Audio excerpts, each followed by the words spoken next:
तर विरार पूर्वेतील 90 फूट रोड परिसरामध्ये रेल्वे पटरीलगत असलेल्या नैसर्गिक नाल्यामध्ये मोठ्या प्रमाणावर कचरा साचल्याचं चित्र आहे।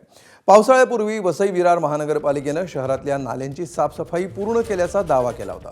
मात्र या नाल्याची सध्याची अवस्था पाहता हा दावा केवळ कागदोपत्रीच राहिल्याची चर्चा नागरिकांमध्ये सुरू आहे। नाल्यात साचलेल्या कचऱ्यामुळे पावसाचं पाणी वाहून जायला अडथळा निर्माण होण्याची शक्यता आहे आणि मुसळधार पाऊस झाला तर परिसरामध्ये पाणी साचण्याचा धोका वाढेल।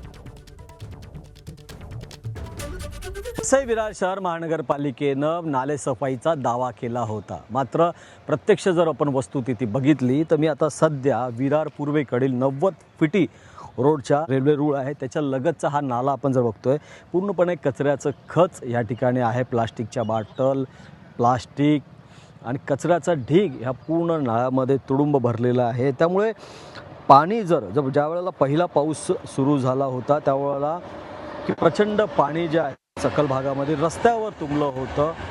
खरोखरच पालिकेनं नालेसफाईचा दावा केला होता, तो कितपत खरोखर होता याचं वस्तुस्थिती उदाहरण हे आपल्याला बघायला मिळतं आहे। रेल्वेच्या पटरीच्या लगतचा हा नाला आहे। विरार पूर्वेकडील जे पाणी आहे हे नालासोपारा मार्गे याच नाल्यातून समुद्र खाडीला मिळतं। मात्र हा नाला अस्वच्छ असल्यामुळे विरारकरांना त्याचबरोबर नालासोपाराकरांनाही प्रचंड पाणी साचण्याचा त्रास जो आहे हा सहन करावा लागेल। आणि जर आपण ही वस्तुस्थिती बघितली तर पालिकेने पूर्णपणे नालेसफाईचा दावा केला होता आणि हा दावा किती पोकळ आहे याचं हे वस्तुस्थिती उदाहरण दिसून येत आहे। प्रभाकर कुडालकर, ABP माझा, विरार।